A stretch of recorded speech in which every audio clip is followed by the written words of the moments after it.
박성민 목사의 매일 큐티 묵상입니다. 민수기 18장 1절로 7절입니다.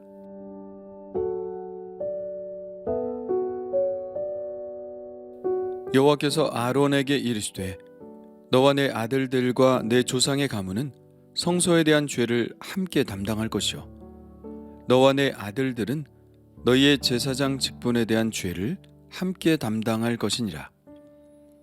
너는 내 형제 레위 지파 곧 내 조상의 지파를 데려다가 너와 함께 있게 하여 너와 내 아들들이 증거의 장막 앞에 있을 때 그들이 너를 돕게 하라. 레위인은 내 직무와 장막의 모든 직무를 지키려니와 성소의 기구와 제단에는 가까이 하지 못하리니 두렵건대 그들과 너희가 죽을까 하노라. 레위인은 너와 합동하여 장막의 모든 일과 회막의 직무를 다할 것이요 다른 사람은 너희에게 가까이 하지 못할 것이니라. 이와 같이 너희는 성소의 직무와 제단의 직무를 다하라. 그리하면 여호와의 진노가 다시는 이스라엘 자손에게 미치지 아니하리라. 보라, 내가 이스라엘 자손 중에서 너희의 형제 레위인을 택하여 내게 돌리고 너희에게 선물로 주어 회막의 일을 하게 하였나니 너와 내 아들들은 제단과 휘장 안의 모든 일에 대하여 제사장의 직분을 지켜 섬기라. 내가 제사장의 직분을 너희에게 선물로 주었은즉 거기 가까이 하는 외인은 죽임을 당할지니라. 아멘. 17장의 사건, 즉 하나님께서 아론의 지팡이에서 살구꽃과 살구 열매를 맺게 하신 사건은 오늘 말씀 18장을 예비하는 사건이라고 할 수 있습니다. 그 사건으로 인해 하나님으로부터 보증된 아론의 신분과 역할에 대한 분명한 규정을 오늘 말씀에서 전하고 있죠. 하나님은 아론에게 말씀하십니다. 아론 자신과 아론의 아들들과 내 조상의 가문은 성소에 대한 죄를 함께 담당할 것이다. 여기 언급된 내 조상의 가문은 레위 지파를 말합니다. 레위 지파는 아론과 함께 성소를 담당하게 될 것입니다. 그리고 아론과 그의 아들들의 책임에 관해 말씀하시는데요. 그들은 제사장 직분에 대한 죄를 함께 담당할 것이라고 말씀하시죠.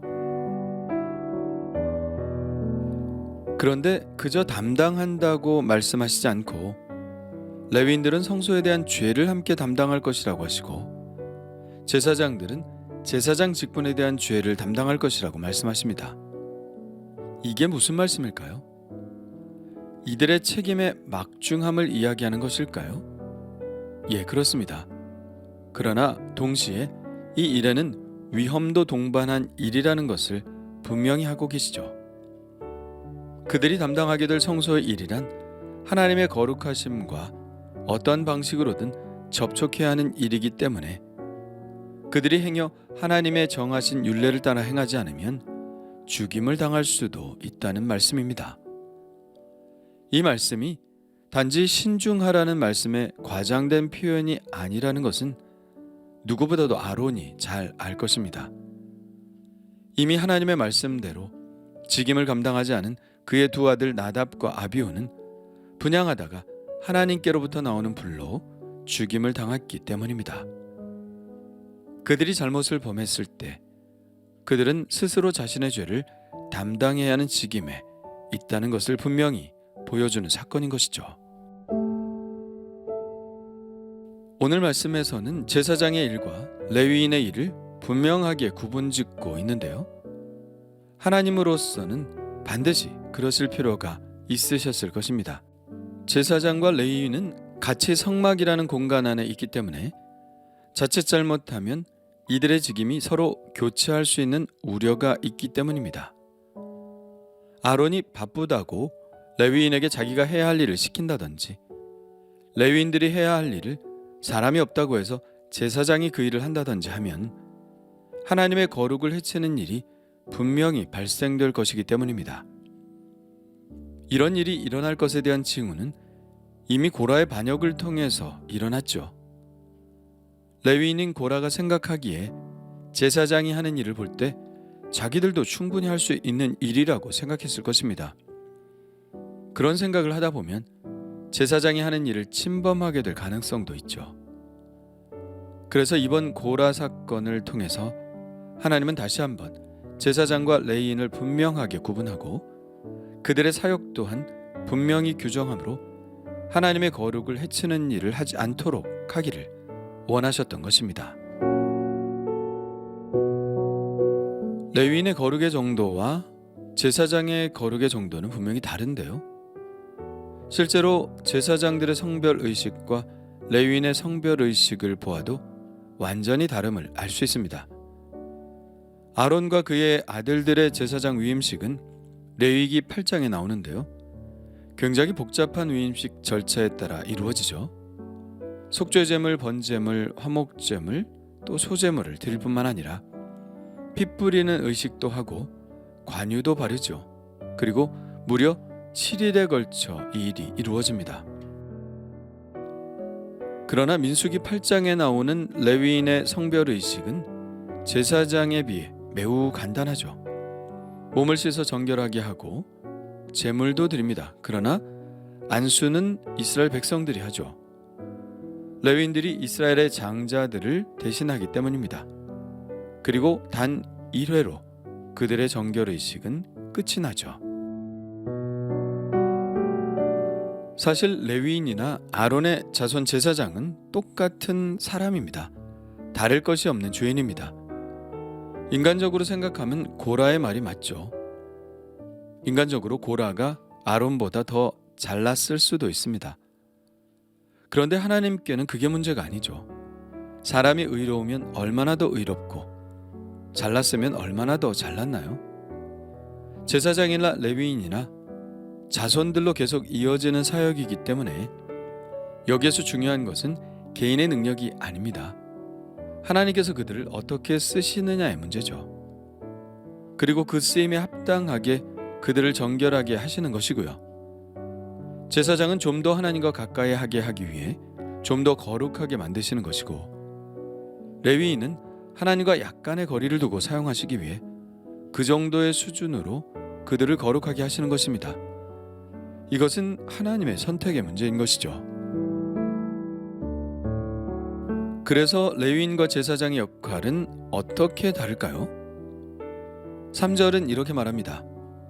레위인은 네 직무와 장막의 모든 직무를 지키려니와 성소의 기구와 제단에는 가까이 하지 못하리니 두렵건대 그들과 너희가 죽을까 하노라. 레위인의 직무는 장막의 직무이고 제사장의 직무는 성소의 기구와 제단의 직무라고 할 수 있습니다. 그래서 레위인들은 기구와 제단에는 가까이 하지 못했죠. 레위인 중 고핫인들이 기구와 제단을 옮겼는데요. 그런 옮기는 과정 속에서도 그들은 직접 그 기구와 제단을 만지지는 못했습니다. 진영을 떠날 때 아론과 그의 아들들이 성소와 성소의 모든 기구 덮는 일을 먼저 마치고 나면 고핫 자손들이 와서 메고 나갔습니다. 아무리 레위인들이 성소의 일을 맡는다고 해도 그들에게 성물을 만지는 일은 허락되지 않았습니다. 그렇게 되면 죽을 것이라고 분명히 경고하셨죠. 이처럼 레위인은 제사장을 돕는 일과 장막에 관한 직무만을 맡았고 성소의 기구와 제단에는 전혀 가까이 하지 못했습니다. 그리고 오늘 말씀에서 또 언급되는 것은 제사장과 레위인들의 분명한 위계에 관한 것입니다. 이 위계란 누가 더 잘났고 못났고의 문제가 아닙니다. 역할 분담의 문제이고 질서에 관한 문제일 뿐이죠. 이것에 관해 6절과 7절은 이렇게 말씀합니다. 보라, 내가 이스라엘 자손 중에서 너희의 형제 레위인을 택하여 내게 돌리고 너희에게 선물로 주어 회막의 일을 하게 하였나니 너와 내 아들들은 제단과 휘장 안의 모든 일에 대하여 제사장의 직분을 지켜 섬기라.